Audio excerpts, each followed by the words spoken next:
রোগী মারা গেছে তাদের কাছে রিকোয়েস্ট করতেছি, আর মানুষ মরতে দিয়েন না, আপনাদের একটু দয়া মায়া করে। আমাদের কোনো বলা করছে না। আপনার হসপিটাল বন্ধ করার কোনো নিয়ম নাই।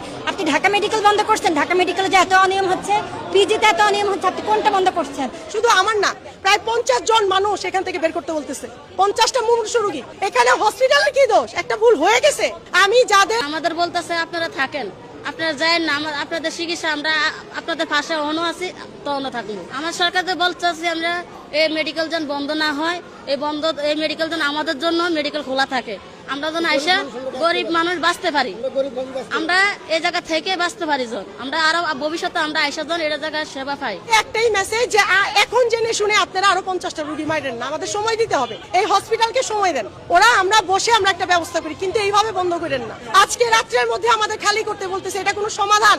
আমরা তো পিজি থেকে আসছি, পিজিতে তো ভালো সেবা পাই নাই, ঢাকা মেডিকেলে তো আমরা ভালো সেবা পাচ্ছি না, এই কারণে 8 দিন আসতেছি। কেন দিচ্ছেন না আপনারা ঢাকা মেডিকেলে সেবা? আমরা চাচ্ছি আপাতত এই হসপিটালটা স্থগিত রাখুন, বন্ধ না করুন, রোগীগুলোর বের না করুন। এখানে অনেক মানুষের কর্মক্ষেত্র, কিন্তু এটা আপনি ধরেই এতগুলো মানুষের রিজিক নষ্ট করতে পারেন না। আর 6টা বাচ্চার জন্য আমরা পুরো দেশ আমরা ব্যথিত হয়েছি, এবং কি আমরা যতটুকু জানি ওদেরকে হচ্ছে মহিউদ্দিন স্যার উনি জরিমানা স্বরূপ 80 লক্ষ টাকা করে প্রত্যেকটা পরিবারকে 80 লক্ষ টাকা করে দিচ্ছে, এবং ওদের ট্রিটমেন্ট ফ্রি। তারপর ওদের কেউ যদি মেডিকেলে পড়তে চায় 8 দিন মেডিকেলও ফ্রি পড়তে পারবে, আমরা সবকিছু জানি।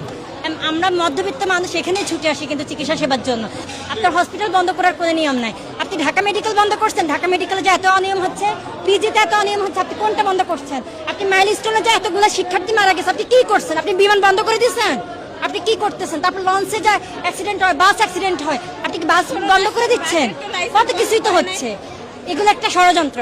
আমরা জনগণ, আমরা কিন্তু মানে বুঝি না তা কিন্তু না, এটা একটা ষড়যন্ত্র। আমাদের কোনো বলা করছে না। আমাদের বলতেছে আপনারা থাকেন, আপনারা যায়েন না, আপনাদের চিকিৎসা আমরা আপনাদের পাশে অন্য আছি, তখন থাকবো। আমার সরকারকে বলতেছি আমরা এই মেডিকেল যেন বন্ধ না হয়, এই মেডিকেল যেন আমাদের জন্য মেডিকেল খোলা থাকে, আমরা যেন আইসা গরিব মানুষ বাঁচতে পারি, আমরা এই জায়গা থেকে বাঁচতে পারি, জন আমরা আরো ভবিষ্যতে আমরা আইসা জন এই জায়গায় সেবা পাই।